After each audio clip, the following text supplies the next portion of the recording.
Halo semuanya, selamat datang kembali di channel Alur Cerita ini. Sebelum kita mulai jangan lupa untuk tekan tombol like dan subscribe, agar kalian bisa selalu update cerita-cerita seru dan menarik di channel ini. Mari kita game on. Bab 671. Perguruan Tinggi Astral Sage, di dalam paviliun istana berlapis emas di malam hari. Wakil Kepala Sekolah Susin sedang duduk bersila, menatap Shen Jinxiao yang tersenyum kecut. Saat ini, dia dengan santai menuangkan secangkir teh. Mentor Shen Jinxiao, mengenai situasi sebelumnya, Pei Hao dari keluarga Luolan tiba-tiba meledak dengan kekuatan yang sangat besar, bahkan mencapai tahap semi-duke. Mungkinkah kamu tahu bagaimana ini dilakukan? Wakil Kepala Sekolah Susin dengan rasa ingin tahu mengamati Shen Jinxiao, tidak bertele-tele tetapi bertanya secara langsung. Ekspresi terkejut muncul ketika Shen Jinxiao mendengar kata-kata itu. Tahap semi-duke, Pei Hao sebenarnya berbakat. Yang kamu bicarakan memiliki potensi yang cukup biasa. Dia meminjam penggunaan peluang tertentu untuk menerobos ke tahap mutiara surgawi. Itu seharusnya menjadi batasnya. Dari perspektif normal, akan sangat sulit untuk mencapai tahap semi-duke bahkan dengan bantuan seni rahasia. Namun dia mencapainya, aku merasa bahwa seorang ahli adipati ikut campur dalam situasi ini, Wakil Kepala Sekolah Susin menjelaskan dengan tenang. Shen Jinxiao tersenyum. Karena Anda bertanya kepada saya, Wakil Kepala Sekolah, mungkinkah Anda mencurigai saya? Meskipun kamu dan Pei Hao tampaknya tidak memiliki hubungan apapun, kamu terus-menerus mengincar Jiang Qinghe dan Li Luo selama setahun terakhir. Terus terang, aku curiga, kata Wakil Kepala Sekolah Susin. Shen Jinxiao menggelengkan kepalanya. Mungkin benar aku mempersulit hidup Li Luo karena Jiang Qinghe. Namun, aku juga tidak akan menyembunyikan apapun.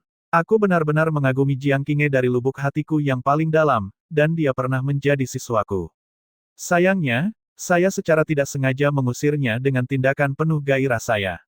Sebagai seorang pria, saya tidak menyukai Li Luo sebagai hasilnya. Bukankah itu masuk akal? Wakil Kepala Sekolah Susin mengerutkan kening saat dia memelototi Shen Jinxiao. Apakah benar hal itu merupakan masalahnya? Tetap saja, aku harus mengakui bahwa niatku tidak murni. Tetapi seorang guru yang menyukai seorang murid, apakah itu sangat sulit untuk dipercaya? Ini akan menempatkanku di bawah sorotan dan aku akan dikritik oleh semua orang. Jadi, mengapa aku dengan santai berbicara ini? Shen Jinxiao menjawab tanpa daya. Wakil Kepala Sekolah Susin melanjutkan perlahan, bukankah resonansi keduamu adalah resonansi hati binatang yang jarang terlihat? Resonansi hati binatang milik keluarga resonansi binatang. Itu adalah makhluk roh aneh yang dikabarkan memiliki kemampuan untuk memanipulasi jiwa dan hati seseorang. Shen Jinxiao tersenyum sambil mengangguk sebagai jawaban. Dengan pikiran, manifestasi ilusi muncul di belakangnya. Itu tampak seperti tikus besar dengan tubuh bulu seputih salju. Itu tidak memiliki mulut atau hidung, dan di atas kepalanya hanya ada satu bola mata besar, terus-menerus melihat sekeliling. Wakil Kepala Sekolah Susin meliriknya. Resonansi hati binatang tampaknya memancarkan aura yang agak ramah saat dia mengangguk. Jarang melihatmu memanfaatkan resonansi keduamu. Wakil Kepala Sekolah Susin, Anda terus menginterogasi saya, tapi saya pikir Anda harus menghabiskan waktu merenungkan masalah dengan mentor Cichan. Berita dia berhadapan dengan keluarga Lanling pasti akan menyebar, dan semua kekuatan puncak kerajaan Xia akan mencari penjelasan dari kampus kita. Bagaimanapun, kenetralan kita adalah sakral dan tidak boleh dilanggar. Shen Jinxiao menyeringai. Sebagai tanggapan, Susin hanya mengangguk dengan tenang sebagai tanda terima kasih. Setelah itu, keduanya bertukar kata lagi sebelum Shen Jinxiao mengambil kesempatan untuk pergi. Saat dia pergi, Wakil Kepala Sekolah Susin melepas kompas dari jubahnya. Kompas berputar, terus-menerus menelan gumpalan udara. Setengah saat kemudian, dia sedikit mengernyit saat dia bergumam pada dirinya sendiri, itu tidak mendeteksi kelainan dengan resonansi kedua Shen Jinxiao. Fluktuasinya damai dan stabil dan sepertinya tidak ada jejak niat membunuh, mungkinkah itu bukan dia? Sementara itu, ketika Wakil Kepala Sekolah Susin tenggelam dalam pikirannya, Shen Jinxiao saat ini sedang berjalan-jalan di sepanjang jalan kecil di dalam kampus. Saat dia melewati sepetak bayangan, ruang di belakangnya sedikit melengkung dan manifestasi resonansi hati binatang muncul kembali. Bulunya yang seputih salju dengan cepat berubah menjadi warna hitam pekat, memancarkan gelombang dingin dan aneh. Begitu dia berjalan keluar dari petak bayang-bayang, manifestasinya menghilang seolah-olah tidak pernah ada. Seringai terlihat di wajah Shen Jinxiao. Kota Xia, yang telah dilanda aktivitas, akhirnya kembali ke keheningan yang damai. Di dalam istana pemangku raja, pemangku raja Gong Yuan saat ini sedang berdiri di tepi danau, tanpa emosi memandangi langit malam. Di belakangnya, pemuda dua pupil itu melangkah sambil tersenyum. Siapa yang mengira Li Taixuan dan Tan Tailan meninggalkan kartu truf seperti itu? Bagaimana mereka bisa menjadi begitu kuat? Tanya pemangku raja datar. Ketika dia bertukar pukulan singkat dengan Tan Tailan, kekuatan lawannya jauh melampaui ekspektasi terbesarnya. Tidak perlu memikirkan terlalu banyak tentang ini. Proyeksi mereka mungkin menggunakan kekuatan materi suci untuk memperkuat diri mereka sendiri. Jadi, itu harus menjadi cara terakhir yang mereka miliki. Aku khawatir mereka tidak akan bisa melakukan itu lagi, pemuda itu menjelaskan. Sekali saja sudah cukup. Li Taixuan telah memperbaiki formasi pertahanan keluarga Luolan, jadi tidak mungkin mendapatkan kesempatan lain dalam waktu dekat, pemangku raja dengan dingin mendengus. Upacara penobatan akan berlangsung dalam waktu 3 hari. Aku tidak bisa menunggu kesempatan kedua untuk mencuri benda suci. Pemuda itu menyeringai dan mengangguk. Ditambah lagi, kamu benar-benar menyinggung Li Taixuan dan Tan Tailan kali ini. Begitu mereka kembali dari medan perang bangsawan, aku merasa situasinya akan menjadi sedikit sulit. Sedikit kesuraman bisa dilihat di mata pemangku raja. Kelangsungan hidup Li Taixuan dan Tan Tailan adalah sesuatu yang membuatnya khawatir sekaligus bermasalah. Keduanya sudah memiliki metode luar biasa yang mereka miliki. Siapa yang tahu betapa kuatnya mereka pada saat mereka meninggalkan medan perang bangsawan. Keduanya benar-benar menimbulkan ketakutan di lubuk hatinya. Fiuh, pemangku raja menghela napas dalam-dalam. Tidak ada gunanya membicarakan hal ini lebih lanjut. Sekarang aku tidak memiliki materi ilahi, maka aku harus menggunakan cara lain. Aku perlu mengendalikan formasi pelindung kerajaan. Dengan itu di tangan, bahkan seorang pakar tahap raja tidak akan bisa membunuhku di kota Xia. Pemuda itu mengangguk. Formasi pelindung kerajaan hanya dapat sepenuhnya dikendalikan oleh orang yang menyelesaikan upacara penobatan. Ini juga harapan putri pertama. Begitu kaisar kecil menyelesaikan upacara, dia tidak akan lagi hidup dalam ketakutan. Pemangku raja dengan acuh tak acuh menjawab, bagaimana bisa begitu mudah? Rencanaku adalah menggunakan materi ilahi untuk secara paksa mengontrol formasi pelindung kerajaan. Sekarang ini bukan lagi pilihan, ada metode lain. Satu-satunya masalah adalah Pang Qianyuan, dia adalah kesulitan terbesar di sini. Aku tidak bisa membiarkan dia keluar dari Gua Umbra dan berpartisipasi dalam upacara. Pandangan pemangku raja beralih ke pemuda itu. Karena aku tidak memiliki materi ilahi, aku yakin aku hanya bisa mengandalkanmu sekarang. Kalian juga harus memiliki tujuan yang sama denganku. Jika Pang Qianyuan dilepaskan, tidak ada gunanya bagi kita berdua. Pemuda itu menyeringai hangat sambil mengangguk sedikit. Tenang, kami telah merencanakan selama bertahun-tahun. Bagaimana kami bisa membiarkan Pang Qianyuan melarikan diri dari telapak tangan kita? Kamu bisa fokus pada rencanamu. Kami akan menanganinya. Ketika malam berhamburan dan matahari terbit memandikan kota Xia dengan cahaya pagi, kota paling makmur di kerajaan Xia mulai ramai dengan kegembiraan. Perbedaannya adalah meskipun semuanya tampak sama di permukaan, peristiwa tadi malam telah mengubah segalanya selamanya. Gerbang markas besar keluarga Luolan dibuka. Sebuah gerbong diluncurkan dengan Jiang Qinghe dan Li Luo di dalamnya. Mereka dengan santai menyusuri jalan di depan banyak orang. Semua orang dapat melihat bahwa penjaga keluarga Luolan sedikit berbeda dari hari sebelumnya. Mereka tampaknya memiliki kekuatan roh tertentu sekarang. Hal ini menyebabkan desahan yang tak terhitung jumlahnya dari orang-orang di sekitar. Keluarga Luolan kemarin mungkin tampak stabil, tetapi tidak ada yang tahu apakah mereka akan terus ada saat matahari terbit. Di sisi lain, bahkan para prajurit biasa pun tampak percaya diri, tanpa satupun kekhawatiran yang terlihat. Dengan demikian, pertempuran itu benar-benar menyebabkan perubahan kualitatif di antara mereka. Jelas bahwa keluarga Luolan tidak hancur. Secara internal, kehadiran dua ahli waris masa depan akan menstabilkan urusan internal. Sementara itu, keturunan Li Taixuan dan Tan Tailan telah memastikan kelangsungan hidup mereka, dan tidak ada yang tahu kapan mereka akan kembali. Dengan demikian, seseorang tidak akan begitu saja menyerang mereka. Keluarga Luolan saat ini penuh dengan harapan. Siapa yang mengira penguasa keluarga-keluarga Duze akan benar-benar memilih untuk membantu keluarga Luolan? Di dalam gerbong, Li Luo, yang telah mencerna semua berita dari malam sebelumnya, menghela nafas. Bantuan Du Zhe yang tidak terduga karena keluarga Luolan memiliki hubungan yang sangat buruk dengan keluarga Du Zhe, terus berjuang secara terbuka. Kedua belah pihak penuh permusuhan, dan karena itu Li Luo selalu bersiap untuk campur tangan Du Zhe yang tak terelakkan selama pertemuan keluarga. Pada akhirnya, Du Zhe tidak memilih untuk melempari mereka dengan batu saat mereka jatuh, malah memberikan bantuan dan menahan Si King. Jiang Qinghe sedikit mengangguk. Du Zhe adalah anomali yang tidak diharapkan siapapun. Meskipun bantuannya tidak akan mengubah hasil akhirnya, mereka pasti berutang budi padanya. Aku sudah memberangkatkan orang untuk menyiapkan bingkisan untuk keluarga Du Zhe. Meski tidak besar, tapi itu akan mewakili niat kita, jelasnya. Li Luo mengangguk saat dia berpikir. Ke depan, kita akan memilih untuk memutuskan hubungan kita dengan keluarga Jin Kui. Karena Si King telah membuat keputusannya, maka kita tidak perlu melanjutkan kepura-puraan kosong ini. Kamu adalah penguasa keluarga. Apapun yang kamu katakan, maka itu adalah perintah tertinggi.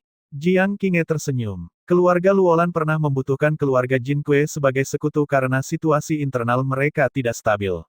Sekarang setelah semuanya diselesaikan, hubungan itu dapat disingkirkan. Tidak perlu ada persahabatan palsu yang hancur karena kepentingan pribadi. Li Luo mengangguk sambil melirik keluar jendela kereta. Dia saat ini sedang berjalan menuju Bank Naga Emas. Tidak ada seorang pun dari bank yang mengganggu situasi kemarin, yang secara alami berarti Yu Hongqi telah melakukan sesuatu. Karena itu, dia harus mengungkapkan rasa terima kasihnya. Sementara Li Luo dan Jiang Qinghe sedang dalam perjalanan, hadiah mereka telah dikirimkan ke keluarga Du Zhe. Ayah, apa yang kamu pikirkan? Bagaimana kamu bisa membantu keluarga Luolan? Jika kamu dan penguasa keluarga Jin Kui bergabung, keluarga Luolan akan hancur total. Di dalam aula utama keluarga Du Zhe Beixuan sedang menatap ayahnya yang tanpa emosi, tidak dapat memahami niatnya dan mengungkapkan pikirannya dengan marah. Dia sudah menerima berita ini setengah malam yang lalu, tapi kepalanya penuh dengan pertanyaan. Keluarga Luolan dan keluarga Du Zhe sama tidak cocoknya seperti api dan air, terus-menerus berperang satu sama lain. Nyatanya, pertemuan keluarga tampaknya menjadi kesempatan terbaik untuk menyingkirkan musuh bebuyutan ini. Sebaliknya, ayahnya tidak hanya tidak menjatuhkan mereka, tetapi malah membantu mereka pada saat mereka membutuhkan. Penting untuk dicatat bahwa Du Zhe Beixuan bahkan memikirkan penghinaan yang sempurna dan gerakan untuk mengejek Li Luo ketika mereka bertemu lagi. Pada akhirnya, dia menerima ucapan terima kasih dari Li Luo yang berbunyi sebagai berikut. Hai, kita benar-benar harus berterima kasih kepada ayahmu. Tebak kita akan menjadi sahabat terbaik setelah ini. Sampai jumpa segera. Bagaimana dia harus membalas ini? Kamu bisa tutup mulut. Jika keluarga Du Zhe diserahkan ke tangan seseorang dengan kekuatan otak sekecil kamu, itu mungkin akan runtuh dalam waktu kurang dari setahun. Du Zhe Honglian dengan dingin memelototi adiknya yang konyol. Du Zhe Beixuan memiliki perut yang penuh api dan ekspresi marah di wajahnya. Bahkan pemangku raja turun sendiri di ujung pertemuan kemarin, dan dia dikirim bergegas pergi. Jelas bahwa proyeksi Li Taixuan dan Tan Tailan telah menanamkan rasa takut dalam dirinya. Jika ayah telah memilih untuk bertindak melawan keluarga Luolan dan berhasil hancurkan mereka, apa yang akan terjadi setelah kedua adipati kembali? Keluarga Du Zhe akan menemui akhir yang menyedihkan. Yang terpenting, bahkan jika dia memilih untuk bertindak, Li Luo dan Jiang Qinghe kemungkinan akan dapat melarikan diri karena mereka tidak terikat oleh keluarga. Mereka akan kembali ke perguruan tinggi Astral Sage dan mencari perlindungan. Dengan bakat mereka, mereka akan menjadi kedatangan kedua Li Taixuan dan Tan Tailan dalam waktu beberapa tahun. Du Zhe Honglian dengan tenang menjelaskan. Dengan demikian, keputusan ayah adalah yang terbaik. Paling tidak, kita tidak perlu khawatir tentang kembalinya Li Taixuan dan Tan Tailan. Sebaliknya, penguasa keluarga Si King tidak akan lagi bisa tidur nyenyak. Du Zhe mengangguk ringan, memandang penuh penghargaan ke arah Du Zhe Honglian. Honglian, kamu memiliki pandangan jauh ke depan tentang berbagai hal, tidak ada bandingannya dengan saudaramu. Du Zhe Beixuan merasa sedikit marah, tetapi ketika berhadapan dengan kakak perempuannya, yang selalu menindasnya sejak muda dia tidak berani melawan, hanya mengakui kata-katanya. Pada saat ini, seorang pelayan wanita mengumumkan bahwa keluarga Luolan telah mengirimkan hadiah. Dua anak nakal keluarga Luolan tahu bagaimana melakukan sesuatu, komentar Du Zhe dengan acuh tak acuh. Setelah itu, dia melambaikan tangannya. Terima hadiahnya tapi tinggalkan juga pesan ini. Keluarga Duze dan keluarga Luolan tidak akan menjadi sekutu karena ini. Pertempuran di antara kita akan berlanjut dan kita tidak akan menawarkan belas kasihan. Duze Honglian merasa sedikit tidak berdaya setelah mendengarkan keputusan ayahnya. Meskipun dia telah memilih untuk membantu keluarga Luolan, dia tidak mau kehilangan sisa wajah terakhir yang dia miliki atau mungkin dia hanya tidak mau menundukkan kepalanya ke arah Li Taixuan. Terlepas dari itu, meski pertempuran berlanjut, tindakan Du Zheyan pada malam sebelumnya telah mengubah hubungan mereka secara mendasar. Ayah, mengapa kamu memilih melakukan itu? Apakah keluarga Jin Kui bukan teman baik keluarga Luolan? Si Tianming dan si Qiuying bertanya dengan ekspresi terkejut, ketakutan jelas menguasai mereka. Bagaimana mungkin ada persahabatan antara keluarga besar? Kita mungkin memiliki hubungan yang baik dengan keluarga Luolan, tetapi mereka hanya menggunakan kita untuk menarik api, untuk membagi tekanan keluarga Jian dan keluarga Duze, jawab Si King dengan malu-malu. Si Tianming, di sisi lain, sangat cemas sehingga dia berkeringat. Bahkan berdiri diam akan lebih baik daripada menyerang mereka saat mereka jatuh. Sekarang setelah semuanya menjadi seperti ini, tidak ada yang akan menghormati keluarga Jin Kui lagi. Kita juga benar-benar menyinggung keluarga Luolan. Pada dasarnya kita telah menghancurkan diri kita sendiri dan memusuhi setiap orang. Ekspresi Si King berubah menjadi hijau baja saat dia membanting meja dengan marah. Apa katamu? Si Qiuying mengatupkan giginya saat dia mendukung kakaknya. Apa yang kakak katakan benar. Ayah, pilihanmu benar-benar buruk. Kita sudah menyiapkan hadiah untuk dikirim ke keluarga Luolan sebagai bentuk permintaan maaf. Semoga kita bisa memperbaiki hubungan, jelas Si Tianming. Kamu tidak tahu terima kasih. Si King dengan melotot memarahi. Apakah kamu ingin ayahmu menjadi sasaran semua lelucon di kerajaan Xia? Meskipun Li Taixuan dan Tan Tailan masih hidup, ini tidak berarti mereka akan berhasil melarikan diri dari medan perang bangsawan. Jika tidak ada berita lebih lanjut dalam beberapa tahun, apakah kalian benar-benar berpikir pemangku raja akan melepaskan keluarga Luolan? Kesombongan mereka hanya sementara. Sekarang Du Zheyan telah membantu mereka, dia juga menarik kemarahan pemangku raja. Jika ada kesempatan, dia tidak akan melakukannya, biarkan mereka pergi juga. Kamu ingin memberi ayahmu pelajaran dengan pandangan ke depan yang buruk. Si Tianming dan Si Qiuying menghentakkan kaki dengan frustrasi. Mereka benar-benar tidak mengerti bagaimana ayah mereka yang biasanya bijak bisa menjadi begitu bodoh. Enyahlah. Si King, di sisi lain, tidak ingin untuk berdebat lebih lanjut, dan dengan marah mengirim mereka pergi saat dia menjentikkan lengan bajunya dengan frustrasi. Kakak beradik itu kemudian pergi dengan wajah tertekan. Dengan anak-anaknya meninggalkan ruangan, ekspresi Si King berubah suram dan dia dengan marah membanting telapak tangan ke meja di depannya. Meja Bluestone tidak mampu menahan kekuatannya, hancur menjadi debu. Dia melankolis. Li Taixuan dan Tan Tailan, aku tidak percaya kamu akan bisa melarikan diri dari medan perang bangsawan hidup-hidup.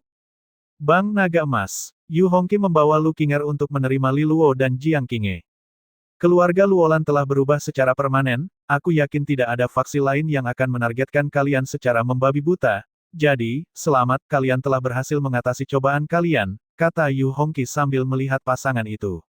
Dia tidak menahan pujiannya karena dia tahu bahwa bahkan dengan proyeksi Li Taixuan dan Tan Tailan, situasinya tidak akan stabil tanpa upaya duo ini. Keluarga Luolan telah runtuh selama 2 tahun terakhir ini, tetapi Li Luo dan Jiang Qinghe telah berhasil membalikkan situasi dan sangat kritis dalam skema besar. Pertemuan keluarga menjadi sukses berkat bantuanmu, Bibi Yu, kata Li Luo dengan tulus.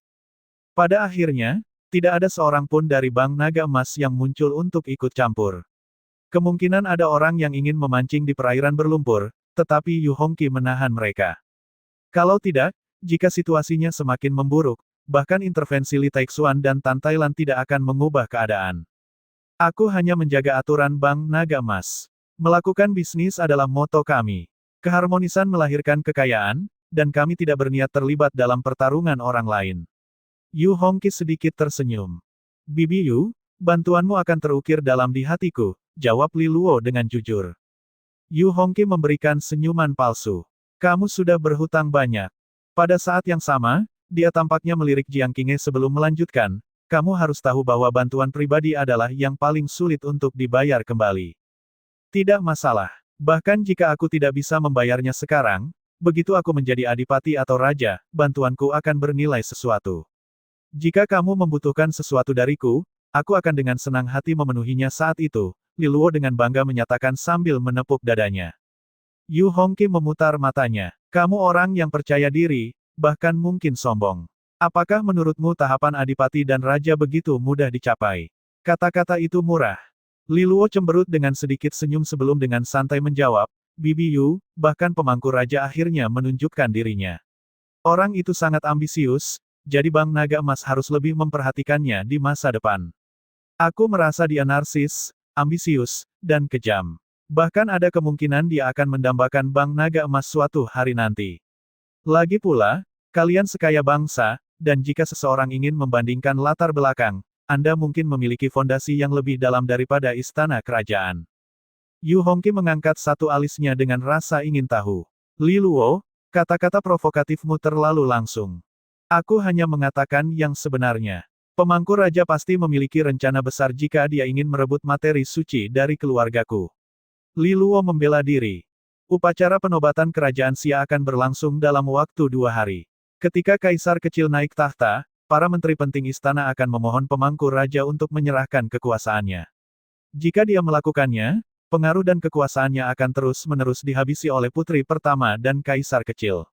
Jadi, jika dia memiliki motif tersembunyi, kemungkinan akan menjadi sasaran mereka, Yu Hongqi menjelaskan dengan acuh tak acuh. Dan yang lebih penting, keluarga Luolan telah diikat ke kapal putri pertama. Dia memiliki sumber informasinya sendiri dan sudah lama mengetahui bahwa putri pertama telah mengerahkan seorang adipati untuk membantu keluarga Luolan, sangat disayangkan adipati lain telah menahan penolong ini. Dengan demikian, bantuan dan kemurahan hati putri pertama terhadap keluarga Luolan tidak diragukan lagi. Jika keluarga Luolan tidak membantunya selama upacara penobatan, itu tidak dapat dibenarkan, mengingat apa yang telah dilakukan pemangku raja terhadap mereka. Jiang Qinghe berbicara pada saat ini. Presiden Yu, pemangku raja bukanlah Sein. Jika dia memiliki skema untuk upacara penobatan dalam pekerjaan dan dia merebut upacara dan menjadi kaisar, saya merasa itu juga bukan kabar baik bagi Bang Naga Emas. Yu Hongqi tersenyum hambar. Kalian berdua bocah cilik. Aku tidak percaya kalian mencoba menyeret Bang Naga Emas ke perairan berlumpur ini. Dia melambaikan tangannya. Bang Naga Emas tidak akan mengubah pendiriannya. Jadi, kami tidak peduli apakah kaisar kecil atau pemangku raja naik tahta. Kami tidak akan ikut campur.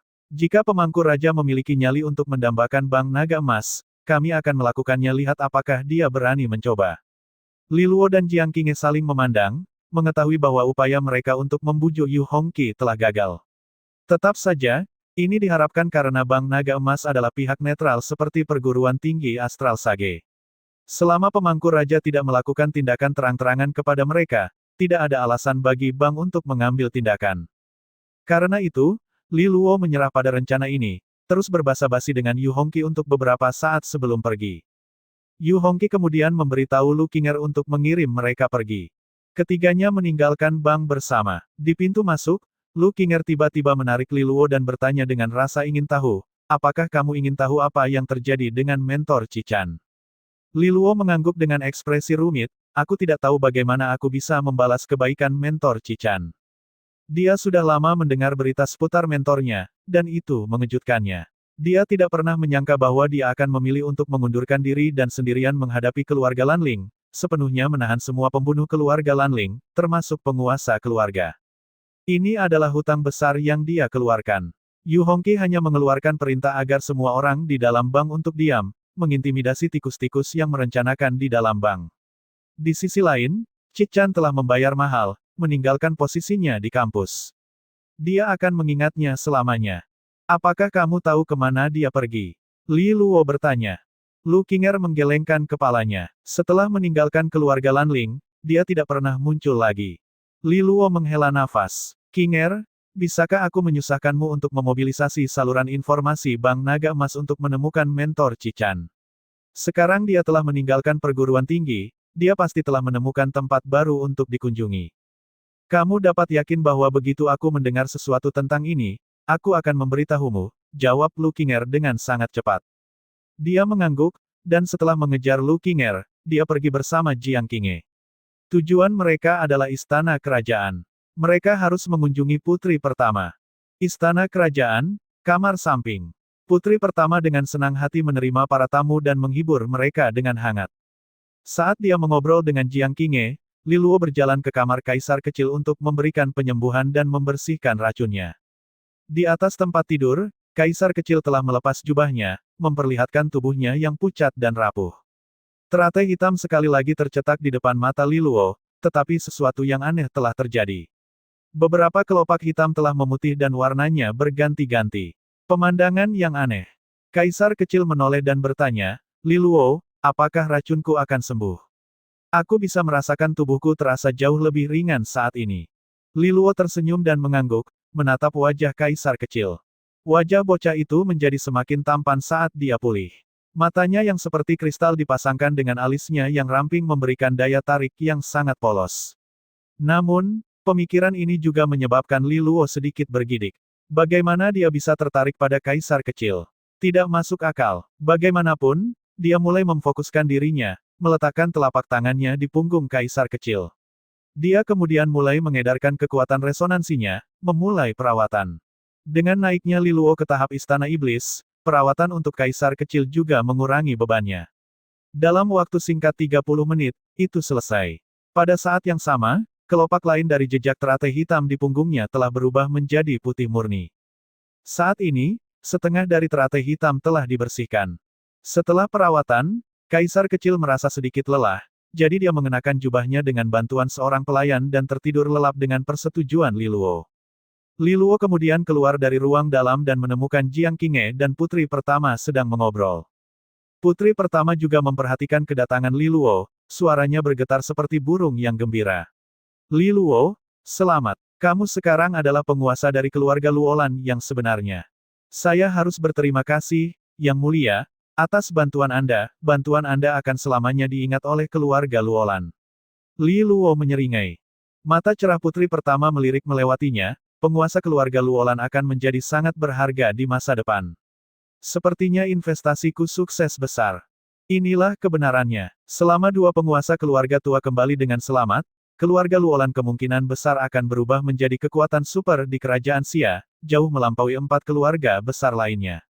Pada saat itu, bahkan istana kerajaan akan memperhatikan mereka. Li Luo tersenyum. Apakah kamu sudah tahu bahwa yang mendambakan materi ilahi keluarga Luolan dari bayang-bayang adalah pemangku raja? Ada beberapa petunjuk. Selain itu, aku telah menerima beberapa berita dari sumberku sendiri, tetapi aku tidak pernah bisa benar-benar yakin sampai sekarang. Sepertinya pamanku selalu bernafsu pada masalah materi ilahi keluarga Luolan, aku masih tidak tahu apa tujuannya. Dia hanya berada di kelas 5 dari tahap adipati, cukup jauh dari bahkan memenuhi syarat untuk masuk ke tahap raja, komentar putri pertama saat senyum mencela diri terbentuk di wajahnya. Sejujurnya, jika dia bisa memasuki tahap raja, semuanya akan menjadi sederhana. Aku tentu saja akan membiarkan adikku meninggalkan tahta dan membiarkan kerajaan Xia diperintah olehnya. Dia kemudian berbalik menghadap keduanya. Keluarga Luolan telah mengatasi kesengsaraannya yang berbahaya, dan aku akan menjalani baptisan apiku sendiri dalam 2 hari. Aku ingin tahu apakah aku akan memiliki keberuntungan yang sama seperti yang kalian alami. Yang Mulia, apakah Anda mengacu pada upacara penobatan? Apakah Anda curiga pemangku raja akan membuat keributan? Li Luo bertanya. Ini disambut dengan jawaban yang menyendiri, pemangku raja memiliki hati yang liar dan ambisius. Dia telah menguasai kerajaan Xia selama bertahun-tahun sehingga aku merasa tidak mungkin dia akan melepaskan segalanya dengan mudah. Jadi, aku yakin dia punya rencana. Li Luo dan Jiang Qinghe saling melirik. Keluarga Luolan dan pemangku raja sekarang berada dalam hubungan yang tidak dapat didamaikan. Bahkan menyebut mereka, musuh bebuyutan, tidak akan berlebihan. Dengan demikian, mereka tentu tidak akan duduk diam saat upacara penobatan direbut oleh pemangku raja. Jika itu terjadi, keluarga Luolan juga akan berada dalam posisi yang sulit karena mereka harus terus-menerus menangkis trik pemangku raja. Bagaimana situasi di pihak Yang Mulia? Apakah Anda memiliki banyak pendukung? Jiang Qinghe bertanya. Kaisar kecil adalah ahli waris yang sah, begitu banyak pejabat senior kerajaan Xia yang mendukungnya. Ketika kekuatan mereka digabungkan, bahkan paman kerajaanku tidak akan menganggap enteng mereka. Jadi, dari sudut pandang yang lebih besar, kami masih memiliki beberapa derajat kepercayaan diri. Putri pertama menghela napas dalam-dalam. Keluarga Luolan akan mendukung Anda, Yang Mulia. Namun, kami hanya memiliki beberapa anak kecil, termasuk kami, yang dapat membantu. Saya khawatir kami tidak akan banyak membantu. Li Luo dengan jelas mengungkapkan posisinya dan kesediaannya untuk membantu. Tindakan pemangku raja telah mendorong mereka ke sisi ini. Itu sedikit disayangkan. Jika kedua penguasa tua bisa turun sekali lagi, aku yakin paman kerajaanku tidak akan berani menyimpan motif tersembunyi apapun. Putri pertama menutup mulutnya saat dia tertawa ringan. Mata Jiang Qinghe berkilat. Saya tahu bahwa kepala sekolah Pang telah menyatakan dukungannya untuk kaisar sebelumnya. Dia juga telah memutuskan pemangku raja terlalu haus kekuasaan. Saya pikir jika dia menunjukkan dirinya, itu akan menekan pikiran tentang keresahan. Li Luo memiliki alur pemikiran yang serupa. Kepala sekolah Pang telah diikat di kedalaman Gua Umbra, tidak dapat melepaskan tubuh utamanya. Li Luo telah memperoleh cawan suci tulang naga dan bahkan memberikan sebagian esensi darahnya kepada kepala sekolah. Meskipun dia tidak tahu apa yang direncanakan kepala sekolah, itu semua harus menjadi bagian dari rencananya. Kemunculan kepala sekolah Pang belum dikonfirmasi. Menekan Gua Umbra adalah yang paling penting, dan dia tidak akan bisa mempengaruhi dunia luar sebelum bisa menyelesaikan kesulitan itu, bahkan jika itu adalah upacara penobatan. Putri pertama menghela nafas ringan. Cawan suci tulang naga seharusnya sudah mendarat di tangannya, aku pikir situasinya akan segera teratasi, Jiang Qinghe menghiburnya. Itu akan menjadi yang terbaik. Jika kepala sekolah Pang dapat hadir sendiri untuk upacara penobatan, maka itu pasti akan menjadi berita yang luar biasa. Dengan dukungan kepala sekolah, kaisar kecil akan naik tahta dengan aman dan mengambil kendali formasi pelindung kerajaan. Itu adalah poin yang paling krusial. Dengan formasi pelindung kerajaan di tangan, pemangku raja hanya bisa duduk diam. Upacara penobatan akan dimulai 2 hari lagi. Aku akan mengirimimu undangan jadi pastikan kamu tidak ketinggalan. Putri pertama menyeringai pada Li Luo dan Jiang Qinghe. Keduanya mengangguk. Hasil upacara penobatan jauh melampaui implikasi pertemuan keluarga Luolan. Itu akan menentukan keseimbangan kekuatan di dalam kerajaan Xia, dan sebagai salah satu faksi, keluarga Luolan tidak akan terisolasi dari efek sampingnya. Bahkan perguruan tinggi Astral Sage dan Bank Naga Emas akan memperhatikan hasilnya. Keduanya kemudian mengucapkan selamat tinggal kepada putri pertama dan meninggalkan istana kerajaan, kembali ke keluarga Luolan. Tampaknya ada aliran pergantian iklim. Tidak bisakah kita beristirahat? Sekarang kita akan mengadakan upacara penobatan, dan aku merasa bahwa seluruh kerajaan Xia akan dihancurkan oleh ini. Li Luo mengerutkan kening sambil memijat pelipisnya, mengomel ke arah Jiang Qinghe. Jiang Qinghe berpikir keras, pemangku raja sangat kuat, dan semua orang di kerajaan Xia mengetahuinya. Jika dia ingin memberontak selama upacara penobatan, itu pasti akan menyebabkan peristiwa mengerikan yang menghancurkan tatanan masyarakat. Seluruh kerajaan Xia akan kacau balau. Jiang Qinghe mengulurkan tangannya yang cantik dan menggenggam tangan Li Luo dengan erat. Tidak peduli apapun, bahkan jika keluarga Luolan dihancurkan dengan kerajaan Xia, aku tidak peduli tentang semua itu. Selama kamu, Tuan, dan Nyonya baik-baik saja, itu yang terpenting. Perasaan hangat muncul di dalam hati Li Luo saat kelima jarinya mencengkeram tangan seperti batu giok Jiang Qinghe sebagai tanggapan. Namun sebelum dia hendak berbicara, kereta tiba-tiba berhenti dan jendelanya terangkat oleh embusan angin. Li Luo melihat sosok ramping berdiri tepat di luar markas keluarga Luolan. Mencermati sosok itu lebih dekat, Li Luo merasa seperti disambar petir.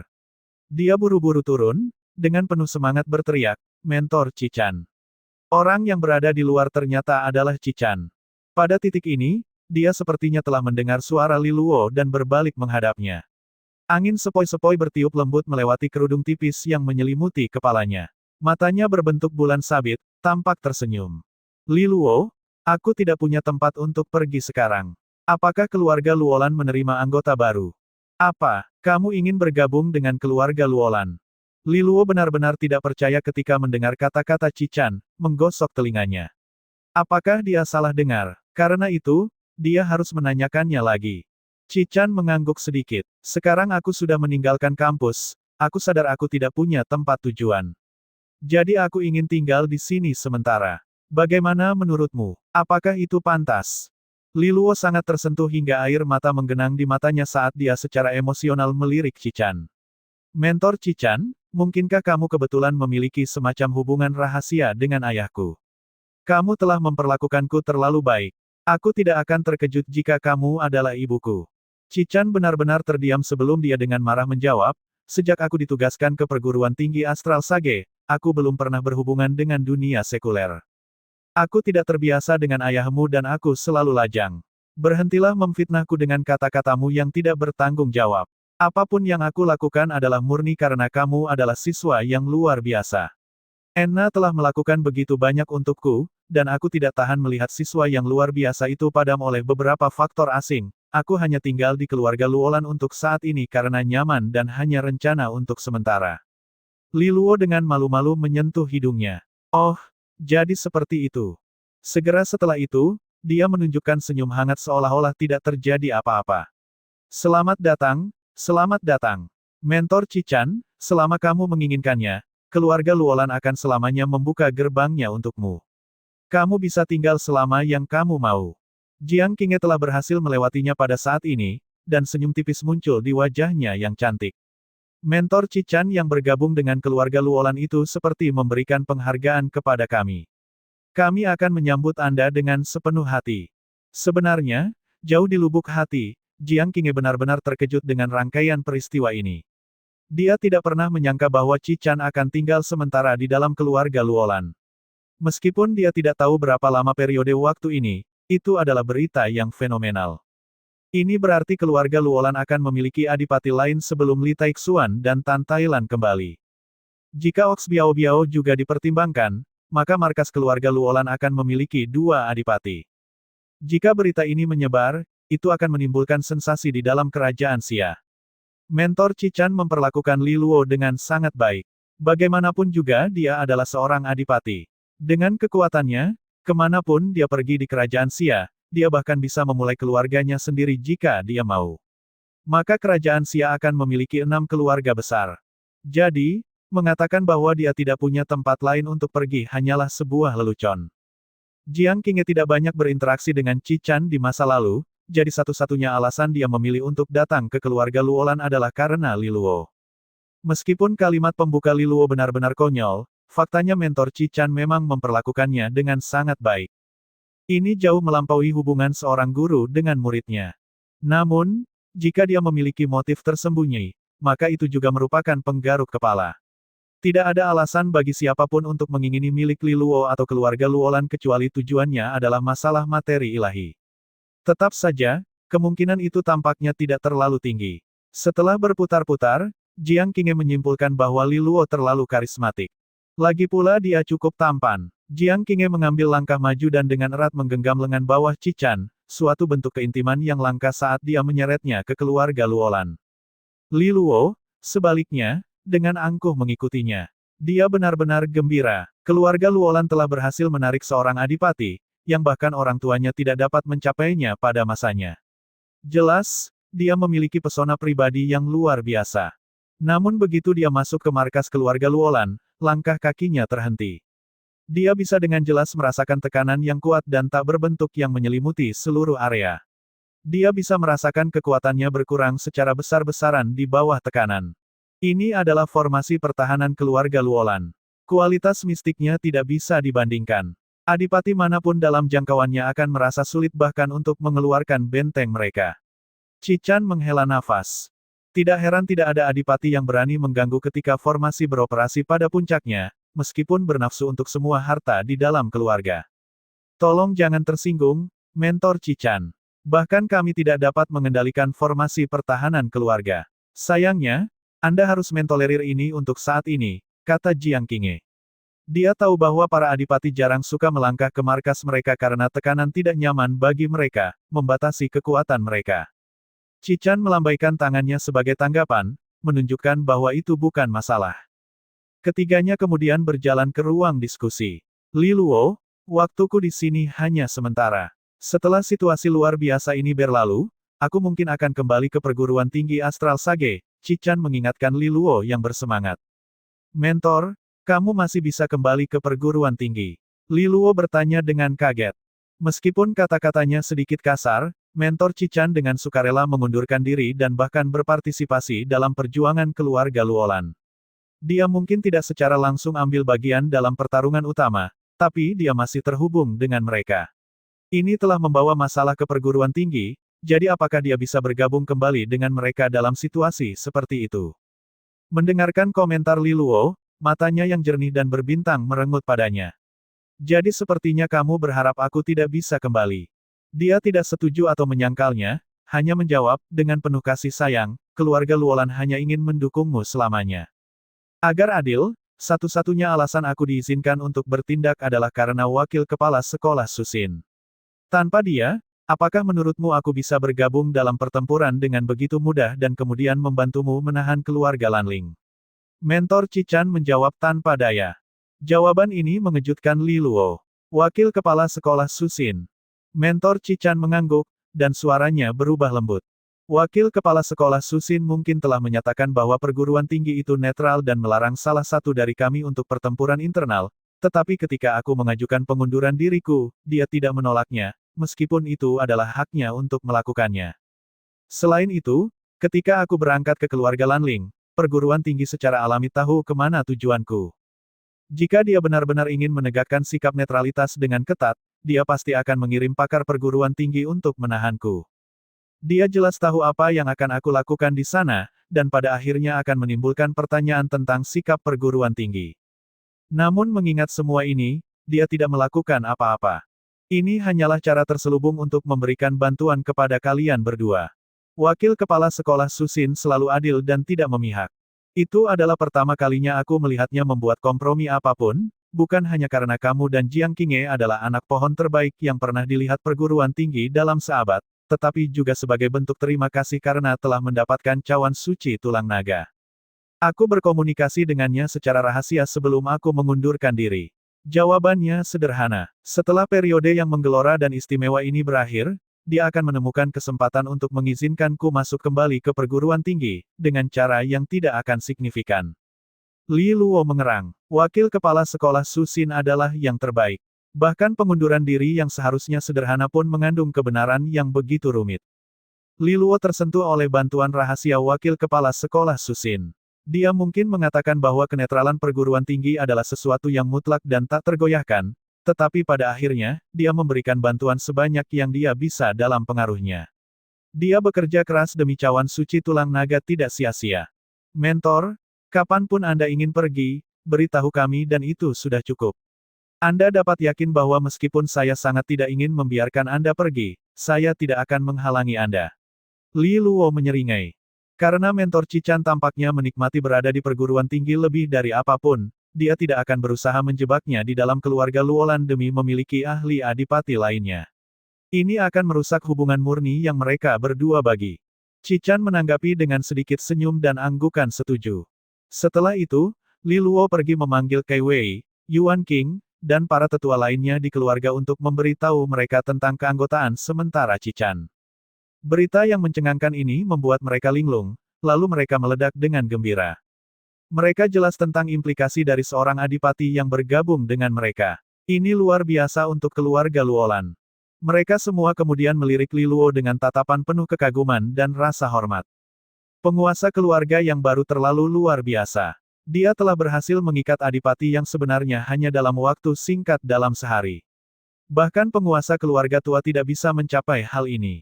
Bukannya mereka tidak karismatik, tetapi kemungkinan besar tidak perlu mengajak adipati lain untuk bergabung dengan mereka. Keduanya cukup untuk mendominasi orang lain, dengan paksa. Keluarga Luolan hari ini tidak lagi sama. Meskipun pertemuan keluarga telah berakhir, memiliki adipati yang sebenarnya yang tinggal di dalam markas tidak diragukan lagi akan membuat kekuatan dan pengaruh mereka melambung. Dengan cara ini, kelahiran kembali dan pendakian mereka ke puncak akan jauh lebih cepat dari sebelumnya. Dengan demikian, bergabungnya Cichan bisa dianggap sempurna. Itu adalah potongan teka-teki yang hilang. Kebangkitan keluarga Luolan hanyalah masalah waktu. Berbeda dengan berita bagus ini, banyak hal sedang terjadi di tempat lain. Beberapa gerakan aneh terlihat di kedalaman Gua Umbra. Jauh di dalam Gua Umbra, energi alam duniawi di sini telah mengambil bentuk yang lebih kacau saat unsur-unsur bergolak di dalamnya.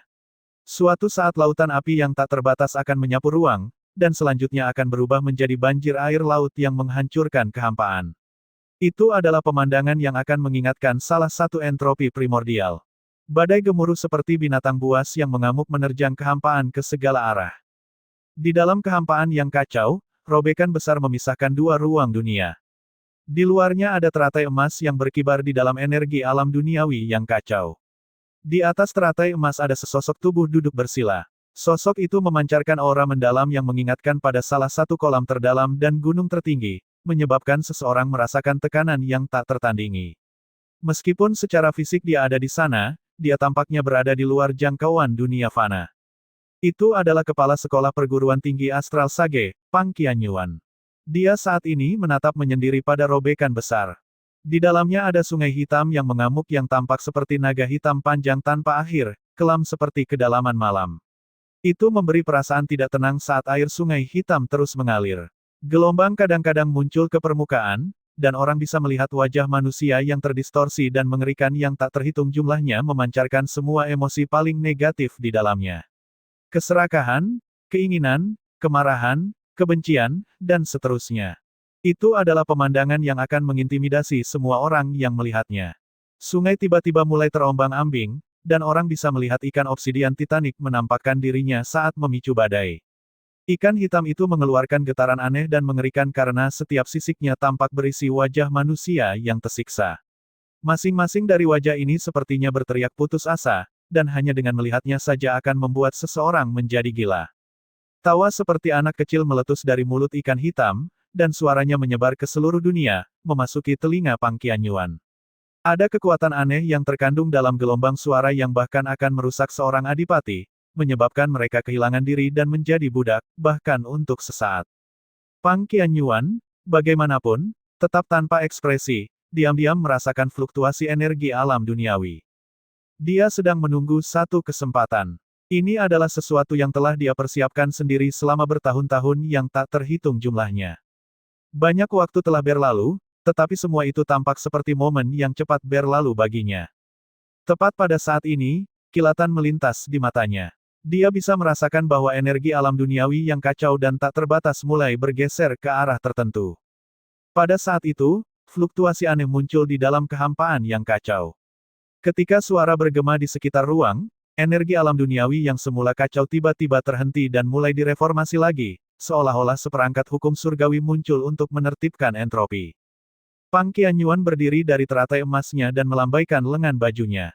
Dengan satu gerakan, seluruh ruang tampak bergetar dan 5 elemen di dalam kehampaan melonjak. Sejumlah besar energi alam duniawi terkondensasi menjadi 5 besar, manifestasi naga gajah yang mengisi kekosongan. Tekanan yang menakutkan turun ke atas segalanya. Aku membuka kekacauan primordial. Formasi 5 elemen naga gajah. Pang Qianyuan mengumumkan dengan gemuruh. Pada saat yang sama, rantai kuno berbintik-bintik muncul di atas 5 manifestasi, terbentang dan berpotongan satu sama lain, tampaknya mampu menutup dunia itu sendiri. Kekacauan primordial yang sebelumnya tidak teratur tampaknya telah terlahir kembali ketika hukum muncul. Jauh di dalam celah kehampaan dan di dalam sungai kejahatan, ikan hitam besar itu dengan ringan melambai-lambaikan ekornya, memanggil gelombang besar saat dengan santai berkata, Pang Qianyuan, metodemu sangat mengesankan. Jadi inilah yang telah kamu lakukan mempersiapkan selama bertahun-tahun ini. Menunggu saat ketika kekacauan primordial terlahir kembali dan ketenangan berikutnya untuk membangun formasi mistis ini untuk memperbaiki celah dalam kehampaan ini. Apakah kamu pikir akan semudah itu? Apakah kamu benar-benar berpikir aku herbivora yang tidak berbahaya? Raja Ichitian menyeringai saat menghadapi robekan spasial, membuka mulutnya yang besar dan seperti jurang. Sesaat kemudian, air hitam lengket dalam jumlah banyak mengalir keluar, memancar dengan kejahatan yang meluap. Itu melewati kehampaan, dan pada saat itu, sebuah lengan kayu hitam terentang dari dalam air hitam. Tampaknya sedikit aneh karena memiliki 8 jari dan kulitnya berbintik-bintik tidak normal. Banyak run kehitaman muncul di atasnya saat air hitam kental terus turun terus-menerus dari pori-porinya, seperti telapak dewa dunia bawah. Pada saat lengan kayu hitam itu muncul, sepertinya itu menghancurkan kehampaan. Itu menabrak formasi 5 elemen naga gajah Pang Qianyuan, berniat untuk membuangnya dalam satu serangan. Pang Qianyuan mengambil semua ini dengan tenang, tanpa tergesa-gesa mengeluarkan benda dari dalam jubahnya. Itu adalah piala yang tampak kunomor setelah diperiksa lebih dekat, itu adalah cawan suci tulang naga yang telah diambil oleh Li Luo selama pertemuan cawan suci. Cawan suci ini berubah menjadi seberkas cahaya yang menembus ruang angkasa yang terbang ke depan sebelum secara eksplosif berubah menjadi seukuran gunung raksasa yang bisa menyentuh langit. Pada saat yang sama, itu mulai memancarkan sinar cahaya misterius yang tak terhitung jumlahnya yang turun ke angkasa. Masing-masing dan setiap sinar tampaknya mengandung efek penekan, dan dimanapun cahaya bersinar, lengan kayu hitam berjari 8 itu akan mengeluarkan asap hitam dalam jumlah yang banyak ditambah dengan jeritan yang menyedihkan. Dengan munculnya cawan suci, lengan berjari 8 itu hancur. Cawan suci tulang naga, seru Raja Ichitian dengan murung dari dalam sungai hitam. Tidak heran kamu berani mengatur formasi ini di depanku. Kamu benar-benar memiliki harta ini di tanganmu. Cawan suci tulang naga memiliki efek penekan khusus yang sangat efektif pada monster. Tidak mengherankan mengapa Pang Qianyuan tampak tidak terpengaruh dan tidak takut. Dia tetap acuh tak acuh, sama sekali mengabaikan Raja Ichitian saat dia fokus pada formasi besar yang telah dia dirikan. Formasi mistis ini adalah sesuatu yang telah dia simpulkan selama bertahun-tahun. Karena dia berada di persimpangan antara dua ruang dunia, energi alam duniawi di sini memiliki sifat yang kacau. Ini membuatnya sulit untuk menggunakan banyak metodenya. Kali ini, dengan bantuan formasi dan jeda sementara saat kekacauan muncul kembali di dalam kehampaan, dia dapat memperbaiki celah di kehampaan dan menyelesaikan krisis di dalam Gua Umbra. Dia melihat sekilas pada 4 manifestasi naga gajah kuno, masing-masing mengambil salah satu arah mata angin, sebelum melihat yang di tengah. Ini adalah perhubungan dari formasinya.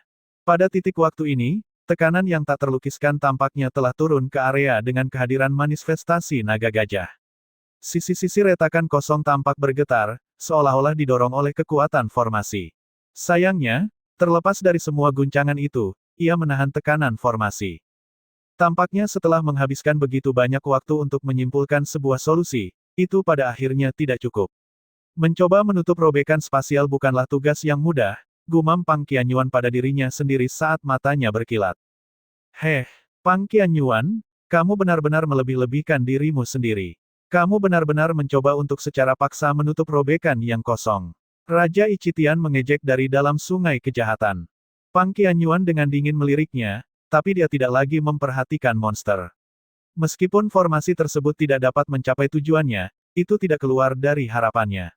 Jika dia ingin mencapai tugas kolosal seperti itu, dia secara alami akan memiliki lebih banyak metode di lengan bajunya. Kalau tidak, mengapa dia mengambil tindakan sekarang? Dengan mengingat hal ini, dia melambai ke arah cawan suci tulang naga raksasa. Segera setelah itu, beberapa esensi darah keluar, mengambang di hadapannya setetes demi setetes. Esensi darah itu bulat dan jernih seperti permata. Meskipun orang lain mungkin tidak dapat melihat misteri yang tersembunyi di dalamnya, Pang Qianyuan bukanlah individu biasa. Tatapannya mampu membedakan garis keturunan khusus yang terkandung di kedalaman esensi darah. Esensi darah ini telah disediakan oleh Li Luo. Energi naga surgawi. Pang Qianyuan memusatkan perhatian pada esensi darah dengan sedikit senyuman. Telapak tangannya digenggam bersama pada saat ini, dan sejumlah besar energi melonjak. Itu membentuk sesuatu seperti tungku bintang, melebur esensi darah yang berjatuhan di dalamnya. Itu meleleh dengan sangat cepat, dan akhirnya yang tersisa hanyalah beberapa gumpalan energi kuning keemasan yang hampir tidak bisa dilihat dengan mata telanjang. Energi ini adalah tujuan sebenarnya. Menambahkan energi naga surgawi ke dalam formasi 5 elemen naga-naga akan memberinya kekuatan yang menghancurkan surga untuk waktu yang singkat. Dengan kekuatan seperti itu, ada kemungkinan dia bisa menutup celah itu. Pang Qianyuan menunjuk ke depan, dan energinya melesat maju, dengan cepat berasimilasi dengan manifestasi gajah naga yang besar. Manifestasinya tampaknya mendapat dorongan. Tubuh besar mereka membengkak dan bahkan raungan mereka mengandung rasa tekanan suci. Gajah naga purba kemudian melayang, menarik sebagian dari kekacauan itu sendiri seperti kereta. Semuanya bergemuruh dan robekan kosong tidak lagi diam. Dengan derap kencang dari manifestasi gajah naga, retakan besar itu perlahan-lahan disatukan sambil bergetar hebat. Melihat pemandangan ini, Pang Qianyuan menghela nafas lega secara internal. Persiapannya selama bertahun-tahun semuanya untuk ini. Jika robekan kosong dapat disegel, maka Gua Umbra perguruan tinggi Astral Sage akan ditekan dan mereka akan dapat menikmati masa damai yang berkepanjangan. Robekan kosong terus bergemuruh dengan keras saat gelombang energi terus mengalir keluar darinya, tetapi reparasi yang kuat terus berlanjut. Lebih penting lagi, sungai hitam kejahatan di ruang dunia lain juga diterpa gelombang besar, dan ikan hitam raksasa terjebak di dalamnya. Mata putihnya yang menakutkan terus menyaksikan pemandangan itu dengan dingin dan diam-diam. Istana Pemangku Raja. Tepat ketika Pemangku Raja sedang menangani beberapa urusan birokrasi di ruang kerjanya, ekspresinya tiba-tiba berubah. Dia melihat bayangan di sampingnya terdistorsi, dan pemuda pupil ganda itu berjalan keluar. Pemuda itu biasanya memiliki ekspresi yang tidak tergesa-gesa, tetapi kali ini tampak agak serius. Pemangku Raja meletakkan berkas di tangannya sambil bertanya dengan rasa ingin tahu setelah melihat pemandangan langka ini, apa yang terjadi. Pemuda itu tetap acuh tak acuh bahkan ketika Li Taixuan dan Tan Thailand muncul selama pertemuan keluarga. Pang Qianyuan telah bergerak. Dia telah menggunakan cawan suci tulang naga untuk menekan Raja Ichitian. Pada saat yang sama, dia saat ini sedang memperbaiki robekan kosong. Jika dia berhasil, bahaya Gua Umbra akan teratasi dan dia akan dapat untuk berkeliaran dengan bebas, pemuda itu menjelaskan dengan sederhana. Pupil mata Pemangku Raja menyusut. Pang Qianyuan adalah sumber masalah mereka. Hanya ada satu kultivator tahap raja di seluruh kerajaan Xia, dan dia adalah satu-satunya yang mampu menanamkan rasa takut pada Pemangku Raja dan yang lainnya. Situasi ini sangat memprihatinkan Pemangku Raja. Itu bukan kabar baik karena begitu Pang Qianyuan melepaskan diri dari Gua Umbra yang berduri, dia akan dapat kembali ke kerajaan Xia, tidak diragukan lagi menghadiri upacara penobatan. Meskipun perguruan tinggi Astral Sage adalah faksi netral, Pang Qianyuan benar-benar tidak terkendali dalam apapun yang dia ingin lakukan sebagai satu-satunya kultivator raja di kerajaan Xia. Dia bahkan tidak perlu ikut campur. Dia hanya harus berdiri di belakang kaisar kecil dan kemudian semua rencana Pemangku Raja akan hancur secara alami. Apa yang kamu rencanakan? Tanya Pemangku Raja kepada pemuda itu. Dia tahu bahwa tujuan mereka sama, dan itu untuk mencegah Pang Qianyuan melarikan diri dari kesulitannya. Pemuda itu menyeringai. Sekarang, tidak perlu khawatir. Kami telah merencanakan selama bertahun-tahun, jadi bagaimana kami bisa menyia-nyiakan upaya kami dengan membiarkan Pang Qianyuan melarikan diri dari selnya? Itu akan meremehkan metode kami. Ini hanya satu perguruan tinggi Sage. Lagi pula ini bukan pertama kalinya kami menghancurkan satu perguruan tinggi. Saat dia berbicara, dia menyentuh bola saku di pergelangan tangannya dan mengeluarkan patung tanah liat hitam seukuran telapak tangan. Fitur wajah patung itu buram, tetapi run hitam di tubuhnya seperti ikan hidup yang terus-menerus menggeliat di atas permukaannya. Pemuda itu meliriknya sebelum dengan santai menghancurkannya menjadi beberapa bagian. Pada saat yang sama terjadi, di perguruan tinggi Astral Sage. Di atas pohon kekuatan resonansi. Seorang mentor semangat ungu akan tetap berada di lokasi tertinggi di atas pohon kekuatan resonansi sepanjang waktu, menjaganya. Di tengah lokasi ini ada platform kayu tempat seorang mentor semangat ungu duduk bersila dengan mata tertutup. Tubuhnya tiba-tiba bergetar dan ekspresinya menunjukkan jejak perselisihan internal. Kemudian warna yang terdistorsi muncul di wajahnya dan kulitnya mulai berputar tak terkendali seolah-olah seekor ikan sedang berenang di dalam tubuhnya. Dia membuka matanya lagi beberapa saat kemudian, tetapi kedua bola matanya berubah menjadi hitam pekat, terlihat sangat aneh. Dia kemudian mengangkat tangan dan menanggalkan jubah atasnya, memperlihatkan tubuh telanjangnya. Dia mengusapkan satu jari di dadanya, mengiris daging dan darahnya sendiri untuk mengungkapkan detak jantungnya. Dia kemudian dengan paksa merenggut jantungnya, dan itu terus berdetak kencang dalam genggamannya. Saat jantung mulai berdetak dengan intensitas yang lebih besar, seseorang dapat melihat setetes zat obsidian keluar dari dalamnya. Substansi memancarkan kehadiran yang busuk dan jahat, yang tampaknya terkondensasi dari pikiran jahat yang tak terhitung jumlahnya. Itu hanyalah setetes, namun memiliki kekuatan korup yang bahkan seorang adipati tidak dapat menolaknya. Ketika setetes zat obsidian mendarat di atas pohon, ia dengan cepat membenamkan dirinya seperti setetes tinta yang menetes ke danau besar, langsung menghilang di depan mata.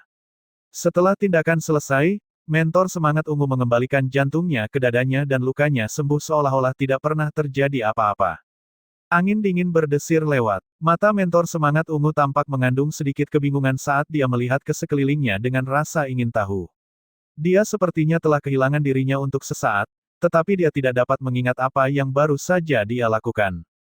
Pada akhirnya, setelah menemukan tidak ada yang salah, dia menggelengkan kepalanya dan menghubungkan semuanya dengan kesalahpahaman. Dia menutup matanya dan terus berkultivasi. Di kedalaman Gua Umbra, manifestasi gajah naga kuno secara bertahap menggeser ruang itu sendiri, menyegel robekan yang kosong. Saat ini, Pang Qianyuan mengangkat kepalanya dan memelototi bagian tertentu dari kehampaan. Dia dapat dengan jelas merasakan bahwa ada gangguan kecil di ruang itu sendiri, yang sedikit melemahkan hubungannya dengan dunia. Dia bisa merasakan bahwa pengaruh gangguan ini telah mempengaruhi dan memperlambat penyegelan robekan kosong. Perasaan energi ini dilucuti, mungkinkah itu pohon kekuatan resonansi? Pang Qianyuan mengerutkan kening. Pohon kekuatan resonansi perguruan tinggi astral Sage menekan Gua Umbra, dan sebagai kepala sekolah, dia secara alami akan memanfaatkan cadangan energinya yang sangat besar. Ini adalah salah satu alasan mengapa dia bisa menahan Raja Ichitian di sini. Namun, hubungannya dengan pohon kekuatan resonansi tampaknya menjadi agak kabur dan tidak stabil. Apakah ada masalah dengan pohon kekuatan resonansi? Pikiran itu membuat getaran di hati Pang Qianyuan. Pohon kekuatan resonansi mengalami masalah pada saat kritis seperti itu. Ini tidak mungkin hanya kebetulan belaka. Rasanya aneh karena pohon itu berada di bawah pengawasan ketat dan perlindungan kampus. Seorang mentor semangat ungu selalu bertugas, jadi bagaimana masalah bisa muncul?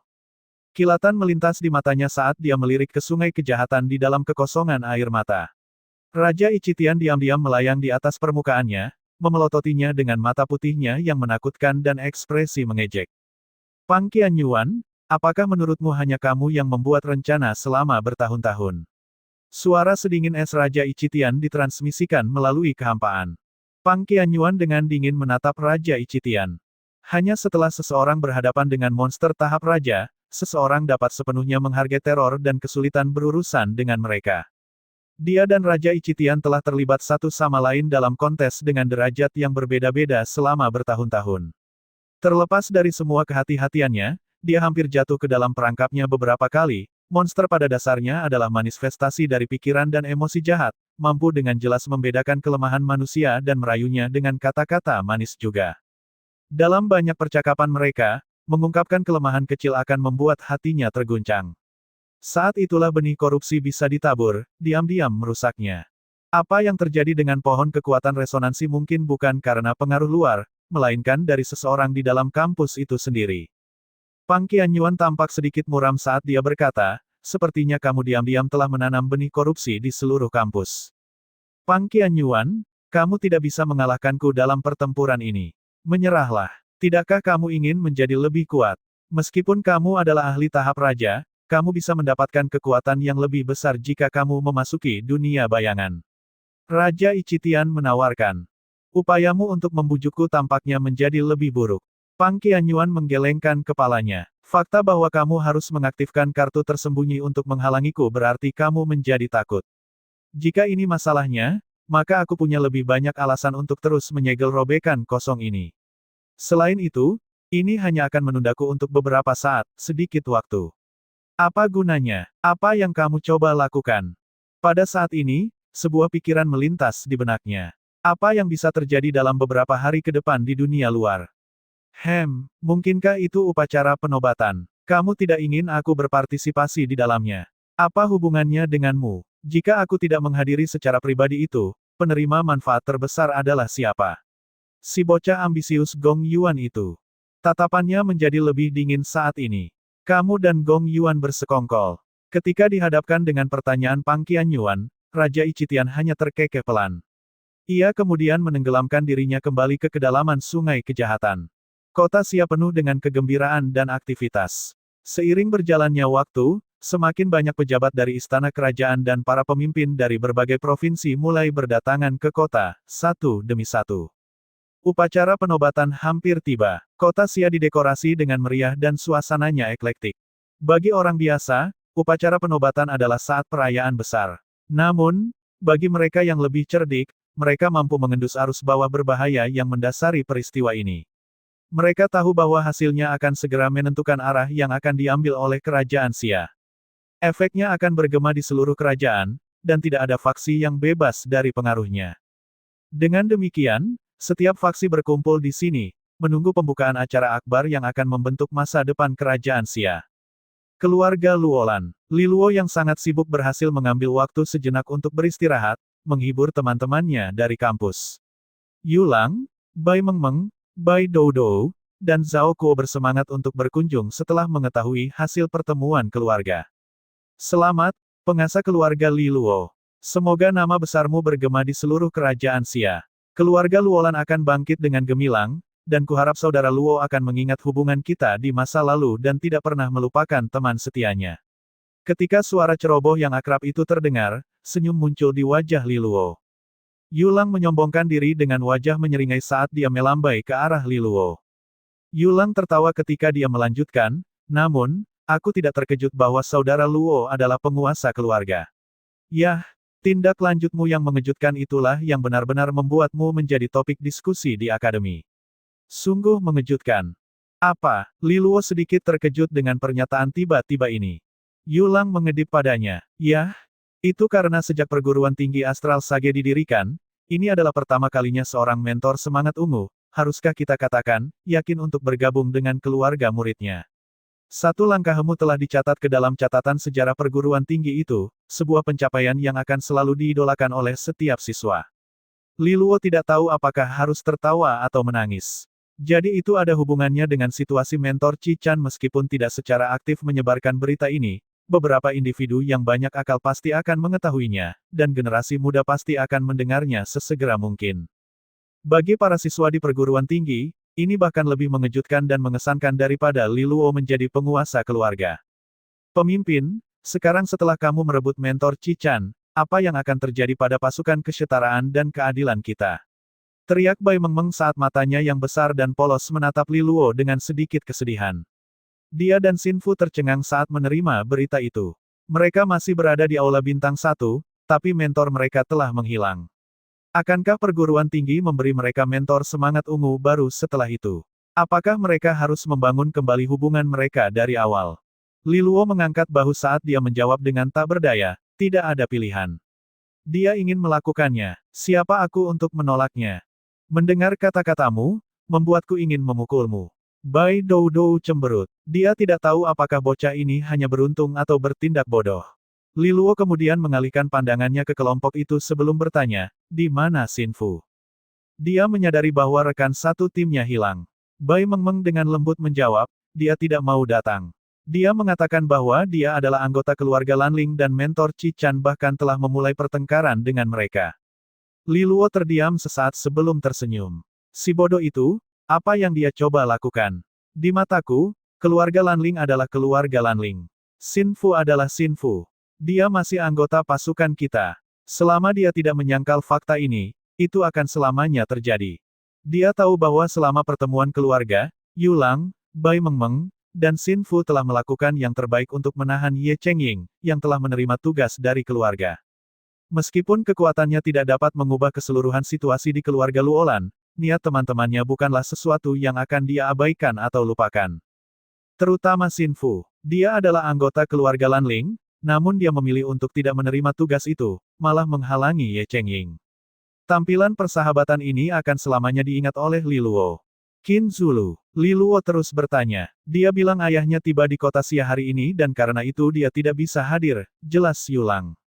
Tatapan Li Luo berkedip sesaat setelah mendengar ini. Ayah Qin Zulu adalah jenderal yang menjaga perbatasan, Qin Zhenjiang yang terkenalkan. Dia adalah salah satu prajurit terkuat kerajaan Xia. Satu-satunya alasan dia bergegas kembali ke kota Xia adalah untuk menghadiri upacara penobatan. Satu-satunya pertanyaan dalam kasus ini adalah, siapa yang akan didukung secara umum? Dengan posisi dan sumber dayanya, dia pasti akan mengubah keadaan demi siapapun yang dia pilih. Li Luo terus menghibur teman-temannya sebelum dengan singkat mengingatkan mereka, kalian harus tinggal di kampus besok. Jangan tinggalkan perlindungannya dengan santai. Apakah karena upacara penobatan? Bai Mengmeng cukup cerdik dan langsung ke intinya. Keluarga Bai juga merupakan klan teratas di kerajaan, jadi dia secara alami akan mengetahui perkembangan ini. Li Luo mengangguk dan tatapannya berubah menjadi sangat dalam. Perguruan tinggi mungkin tidak terlalu terpengaruh, tapi kamu harus tetap berhati-hati. Semuanya pasti berakhir setelah upacara penobatan selesai besok. Li Luo memandangi wajah yang belum dewasa dan hijau di hadapannya. Mereka belum sepenuhnya dewasa dan membutuhkan waktu untuk mengembangkan diri. Semoga upacara penobatan dapat berakhir dengan lancar. Keluarga Jenderal, Qin Zulu tanpa emosi duduk di meja, menatap pria parubaya kekar di hadapannya. Lengan telanjang pria itu penuh dengan bekas luka mengerikan yang tak terhitung jumlahnya. Pada saat yang sama, dia mengeluarkan aura seorang prajurit yang kuat dengan darah yang terbuat dari baja. Itu menakjubkan, tetapi pada saat yang sama, seseorang juga akan terengah-engah di hadapannya. Ini adalah ayah Qin Zulu, Jenderal Besar Kerajaan Xia, Qin Zhenjiang. Pria itu dengan rakus melahap makanannya. Sesaat kemudian, dia menepuk perutnya dan mendesah puas. Makanan kota Xia jauh lebih enak daripada bubur yang kamu dapatkan di perbatasan. Dengan itu, dia mengangkat kepalanya dan menatap Qin Zulu, ekspresinya menjadi tegas. Dia memerintahkan dengan suara rendah, "Lu kecil, sekarang setelah kamu berada di perguruan tinggi Astral Sage selama setahun, aku ingin tahu apa yang telah kamu dapatkan." Qin Zulu hanya menjawab, "Saya tidak membuang-buang waktu saya. Saya bergegas ke tahap iblis bumi, tapi saya bukan siswa terkuat di Aula Bintang 1. Qin Zhenjiang mengerutkan kening dan mengeluarkan tekanan penekan, membanting telapak tangannya dengan keras ke meja saat dia berteriak, "Apakah pertanyaanku merujuk itu? Yang ingin aku ketahui adalah apakah kamu telah menemukan gadis yang kamu sukai di kampus?" Qin Zulu membeku seperti rusa terjebak di lampu depan. Setelah melihat ini, wajah Qin Zhenjiang penuh dengan kekecewaan. "Satu-satunya alasan aku dengan susah payah mengirimmu ke perguruan tinggi ini adalah agar kamu menemukan seorang gadis. Satu-satunya hal yang kamu tahu adalah berkultivasi. Berkultivasi. Jika kamu terus berkultivasi dengan cara ini, keluarga Qin akan tamat." Kelopak mata Qin Zulu berkedut. Dia tidak bisa peduli untuk melanjutkan percakapan ini, jadi dia berbalik untuk pergi. Qin Zhenjiang menatap sosoknya yang pergi sebelum mendengus dengan nada tidak puas. Dia kemudian pergi mencari pengurus rumah tangganya untuk bertanya lebih lanjut. "Bagaimana lu kecil di kampus? Apakah dia bisa bertemu dengan gadis manapun?" Pengurus keluarga menjawab dengan sepatutnya, "Tuan muda memiliki 2 anggota tim wanita. Sayangnya, dia terus menolak pengaruh mereka. Sepanjang tahun ini, dia hanya semakin dekat dengan orang bernama Li Luo itu. Faktanya, hubungan mereka tidak buruk sama sekali." "Li Luo, maksudmu tuan muda keluarga Luolan?" "Tunggu, tidak, dia penguasa keluarga sekarang. Aku sudah mendengar tentang apa yang terjadi di pertemuan keluarga." Qin Zhenjiang membelai dagunya yang berjanggut saat dia melanjutkan dengan tak berdaya, si bodoh itu tidak mencoba untuk lebih dekat dengan wanita tetapi memilih untuk bermain-main dengan seorang pria. Ekspresinya berubah ngeri sesaat kemudian. "Mungkinkah lu kecil tertarik pada laki-laki?" Pengurus keluarga tangga tersenyum canggung. Tidak ada jawaban yang mudah untuk pertanyaan ini. Qin Zhenjiang memiliki ekspresi sedih di wajahnya sebelum dia mengatupkan giginya. "Pergi dan temukan lu kecil. Beritahu dia bahwa ayahnya adalah seseorang dengan pikiran terbuka. Jika dia menyukai laki-laki, bukannya tidak ada solusi untuk ini." Pengurus keluarga tangga menyusut ke belakang. Bagaimana mungkin dia berani mengucapkan kata-kata seperti itu? Bahkan jika dia ingin mati, ada cara yang lebih baik untuk melakukannya. Untungnya, setelah Qin Zhenjiang bergumam pada dirinya sendiri lebih lama, dia akhirnya meninggalkan topik pembicaraan. "Siapa yang telah mengirim perwakilan sejauh ini?" Pengurus keluarga mengangguk dan kemudian menjawab, "Pemangku raja dan putri pertama telah mengirim orang untuk mengundang Anda ke pertemuan mereka, Jenderal." Qin Zhenjiang melambaikan tangannya. "Tolak mereka berdua. Mengapa mereka bertahan dalam aktivitas yang tidak berarti seperti itu? Jika mereka ingin bertarung, lakukan saja. Tidak perlu bertele-tele. Aku tidak akan memilih. Selama kerajaan Xia tetap damai, itu saja, itu penting. Untuk inilah saudara-saudaraku mengorbankan hidup mereka." Kota Xia hari ini penuh dengan lampu dan dekorasi meriah, tenggelam dalam perayaan seremonial yang tak ada habisnya. Suasana kota mendidih seperti neraka yang mengamuk, penuh keributan dan perayaan. Keluarga Luolan, Li Luo dan Jiang Qinghe telah menyelesaikan persiapan mereka untuk pergi ke upacara penobatan. Ini adalah urusan yang menyangkut seluruh kerajaan Xia, jadi mereka tidak boleh melewatkannya. Sinar matahari yang hangat memandikan pemuda jangkung yang berdiri di depan tangga. Kepalanya dengan rambut putih keabu-abuan tampak berkilau di bawah sinar matahari saat senyum tipis menggantung di wajahnya yang tampan dengan ciri-ciri yang jelas. Siapapun yang melihatnya secara alami akan terpesona oleh penampilannya yang karismatik, menimbulkan perasaan yang baik terhadapnya. Di sampingnya adalah seorang wanita yang memiliki tubuh ramping dan mengenakan pakaian tempur, roknya memperlihatkan pahanya yang bulat yang bersinar seperti batu giok di bawah cahaya. Fitur wajahnya halus tetapi enak dipandang. Tapi berbeda dengan pemuda di sampingnya, dia tampak sedikit menyendiri. Mata emasnya yang jernih seperti permata paling berharga yang dikenal manusia, memberikan kesan dewi ilahi. Ketika mereka berdiri bersebelahan, itu adalah suguhan indah untuk mata. Pemandangan ini bahkan menyebabkan mentor Cichan yang tidak terburu-buru berhenti sejenak saat dia berjalan ke arah mereka. Penguasa keluarga, sapi tua tidak bisa menemanimu. Beruntung kamu memiliki mentor Cichan. Aku merasa jauh lebih lega dengan kehadirannya. Ox Biao Biao juga bergegas ke duo itu sambil tersenyum sebelum menggaruk kepalanya yang botak dan bercahaya. Dia kemudian berbalik ke arah Cichan dengan seringai di wajahnya. Mentor Cichan, aku harus menyusahkanmu dengan keamanan penguasa keluarga. Cichan juga sangat sopan terhadap ahli adipati yang tersembunyi dari keluarga Luolan ini, dan dia juga tersenyum, saudara Ox, kamu terlalu sopan. Namun, tokoh utamanya bukanlah keluarga Luolan, kita hanyalah penonton, jadi semuanya harusnya aman. Ox Biao Biao menghela nafas. Aku juga berharap begitu. Namun, aku bisa merasakan bahwa hari ini akan penuh dengan bahaya, tidak kurang dari apa yang terjadi beberapa hari yang lalu saat pertemuan keluarga. Saudara Ox, menurutmu apakah akan ada pesta pora selama upacara penobatan? Tanya Cichan penasaran dengan alis yang sedikit berkerut. Pemangku raja bukanlah orang yang ramah dan baik hati, aku tidak percaya dia akan dengan rela menyerahkan kekuasaannya kepada orang lain. Dengan demikian, pasti akan ada konflik. Dan ketika hal-hal meningkat, kerajaan Siam mungkin akan terkoyak, kedamaian kita pada akhirnya berakhir, jawab Ox Biao Biao. Saat Li Luo dan Jiang Qinghe mendengarkan, ekspresi mereka berubah menjadi berat. Sebagai warga kerajaan Xia, kurangnya kedamaian juga akan mempengaruhi mereka secara signifikan. Aku mengerti. Cichan mengangguk. Pokoknya, jika keadaan tidak terlihat baik, kamu harus mundur ke markas secepat mungkin, kita memiliki formasi pertahanan, jadi semuanya harus dianggap aman di sini, Ox Biao Biao mengingatkannya. Tiga lainnya setuju juga. Mereka tidak terus berlama-lama setelah itu. Mereka meninggalkan keluarga dan menaiki kereta, berjalan menuju istana kerajaan. Perjalanan itu dipenuhi dengan kedamaian karena segala sesuatunya berjalan lancar. Li Luo melirik keluar jendela dan memikirkan pengingat Ox Biao Biao sebelumnya.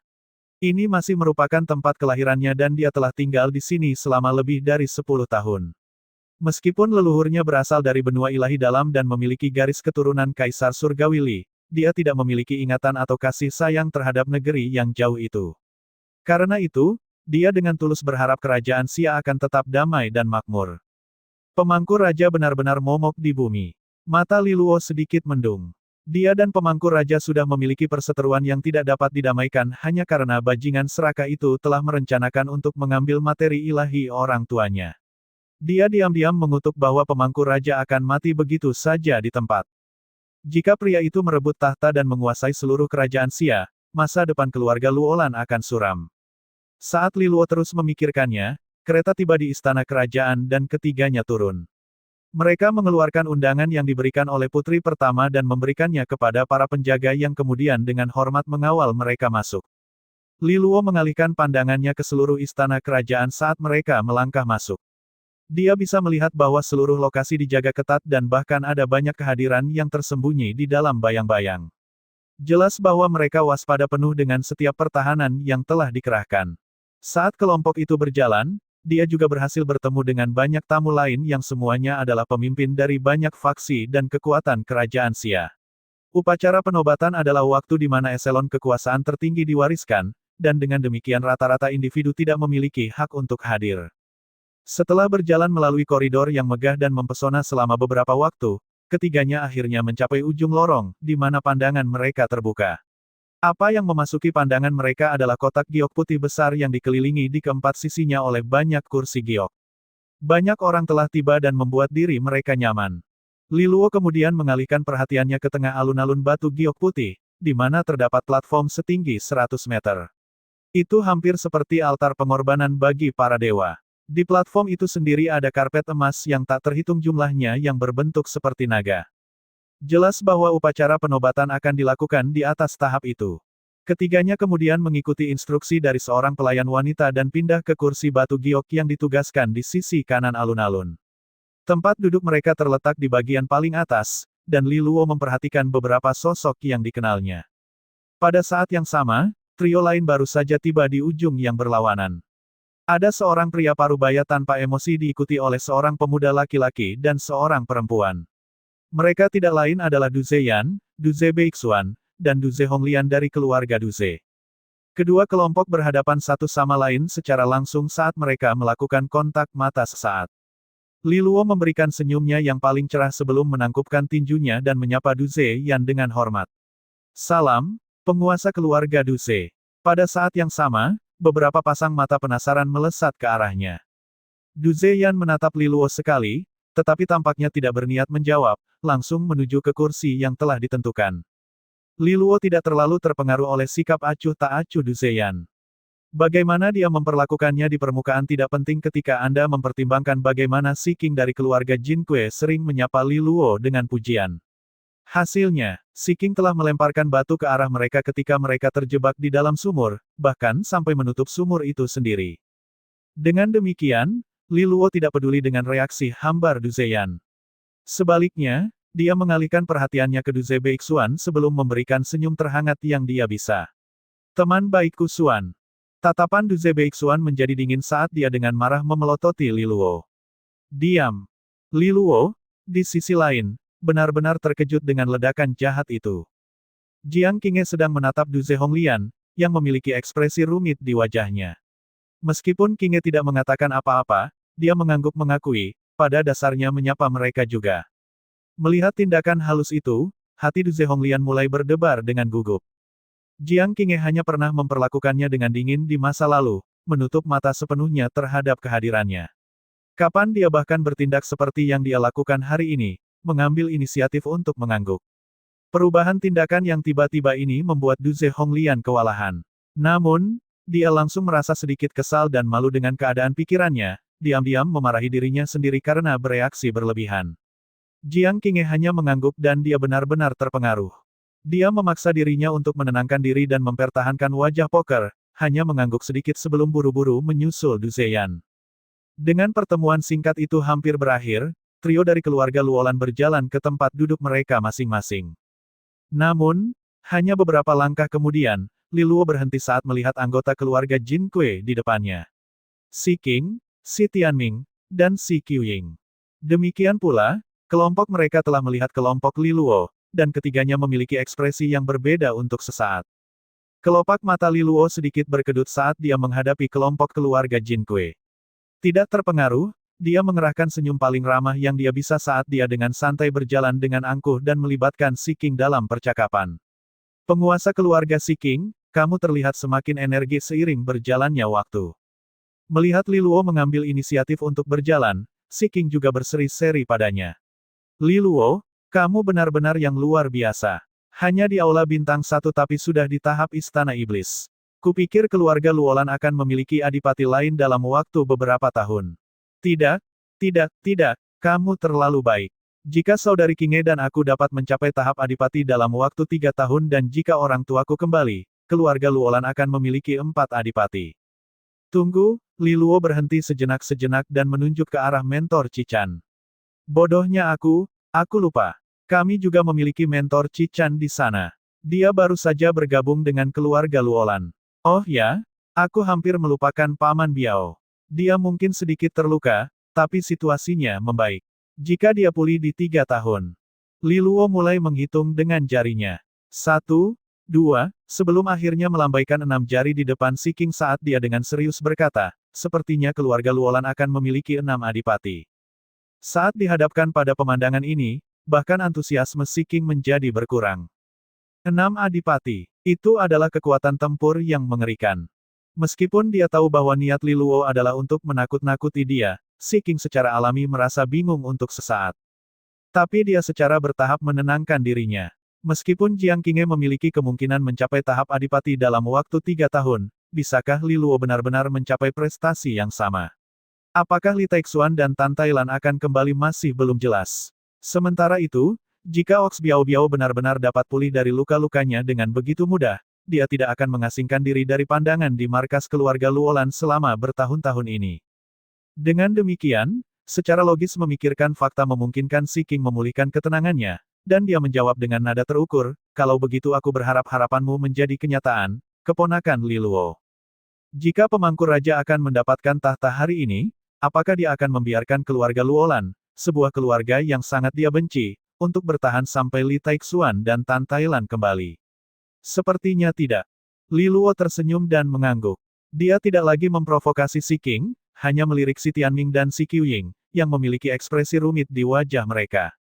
Si Qing lalu tersenyum dan mengangguk sebelum menuju ke tempat duduknya. Jiang Qinghe, di sisi lain, berdiri di samping, tatapannya yang acuh tak acuh bahkan tidak pernah melihat ke arah mereka.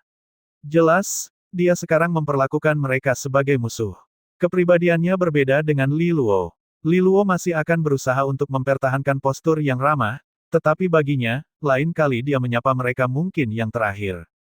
Hal ini menyebabkan Si Tianming dan Si Qiuying terlihat semakin sedih. Beberapa tindakan tidak dapat dibatalkan, selamanya tidak dapat didamaikan. Keduanya akhirnya menjadi anggota keluarga Jin Kui, dan Si Qing adalah ayah mereka. Tidak ada cara bagi mereka untuk memisahkan diri dari hubungan darah ini.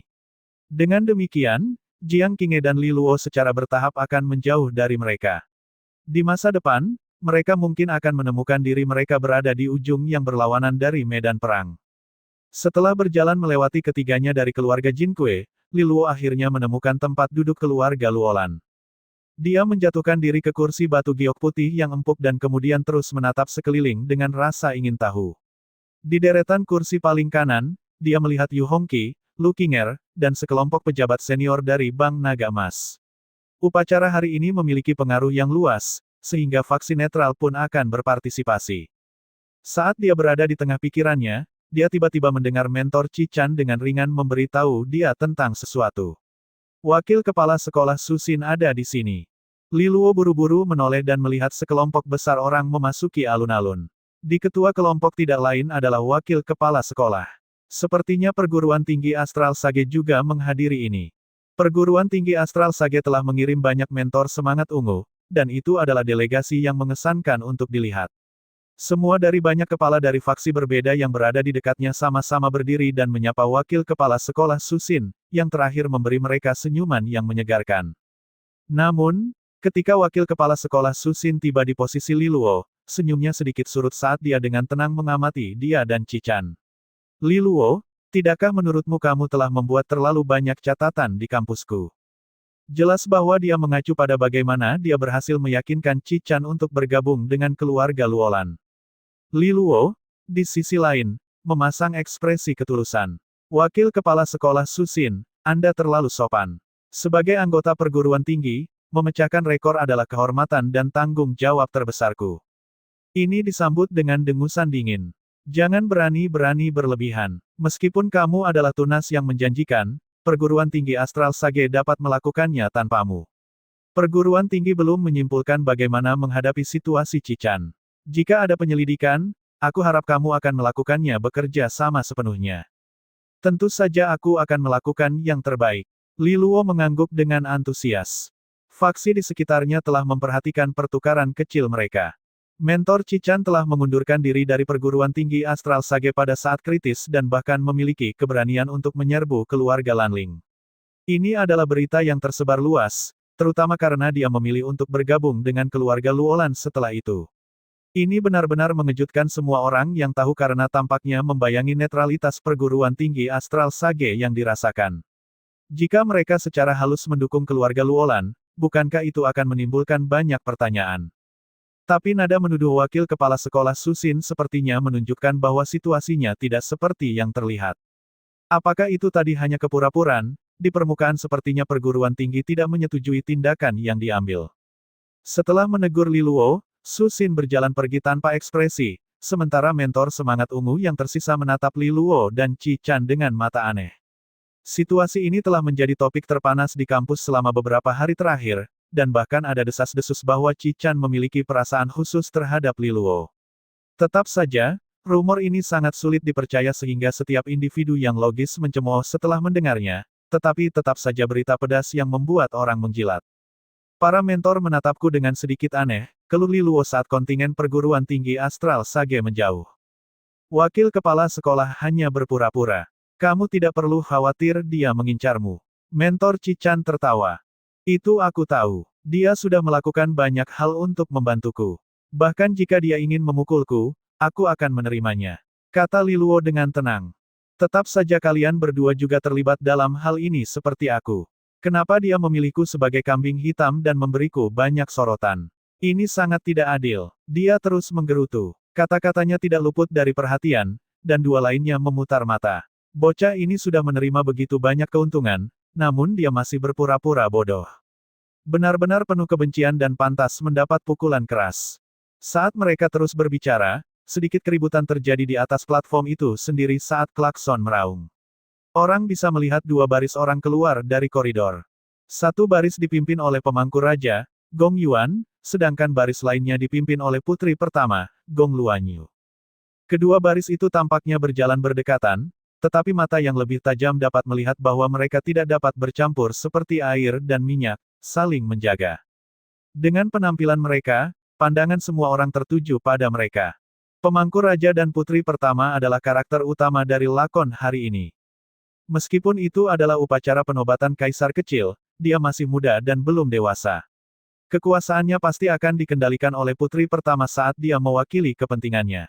Meskipun arus bawah gelap berputar-putar di bawah permukaan, pemangku raja dan putri pertama terus bersenda gurau dengan gembira, tidak berbeda dengan seorang paman yang bertemu dengan keponakan kesayangannya.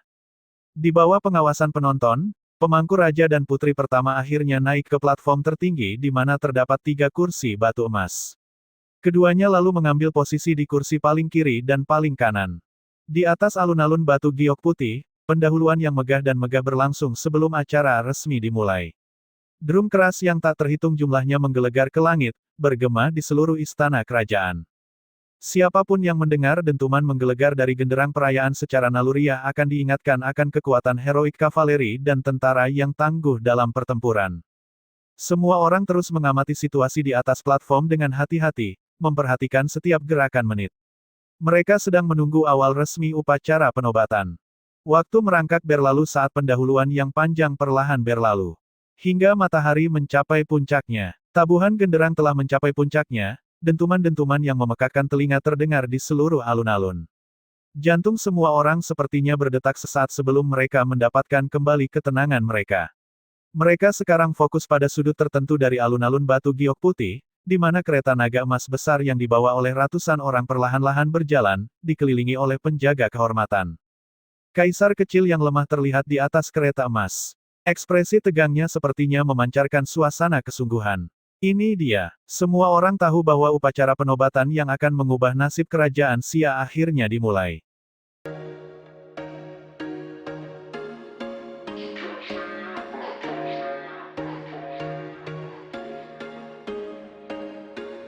There was once a day that I would pray for you. I'd go and misbehave just so you'd notice too. Sneaking looks up and down from across the room. And damn, what a hell of a